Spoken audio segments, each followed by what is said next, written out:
ঢাকা পাওয়ার ট্রেডার্সের dealer. আমার দেখায় IPS যখন আমি বিক্রি করি, ডিপিটি এবং লুমিনাসের আইপিএসটা সবচেয়ে বেশি বেচার চেষ্টা করি। বিক্রি করার একটা মাত্র কারণ হলো ডিপিটির সার্ভিসটা খুবই চমৎকার।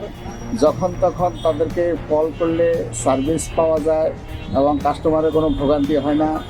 আর ওখানে একটা হলোগ্রাম স্টিকার আছে, একটা গ্যারেন্টি কার্ড আছে, ওয়ারেন্টি কার্ড আছে, সব মিলে ডিপিটির একটা দায়বদ্ধতা আছে। ডিপিটির সাথে কাজ করে আমি কখনো সমস্যায় পড়ি নাই, যার কারণে আমি ডিপিটির লুমিনাস আইপিএসটা অধিক হারে সেল করার জন্য চিন্তা ভাবনা করি এবং সবচেয়ে বেশি ডিপিটির আইপিএসই বিক্রি করি আমি। এবং তার গুণগত মান, সার্ভিস, তাদের সার্ভিস টিম সবার একটা চমৎকার একটা সহযোগিতাপূর্ণ ইয়া থাকে, যার কারণে আমরা সব সময় ডিপিটি লুমিনাস আইপিএসটা বিক্রি করতে চেষ্টা করি এবং এতে আমরা ব্যবসায়িকভাবেও লাভবান পাই।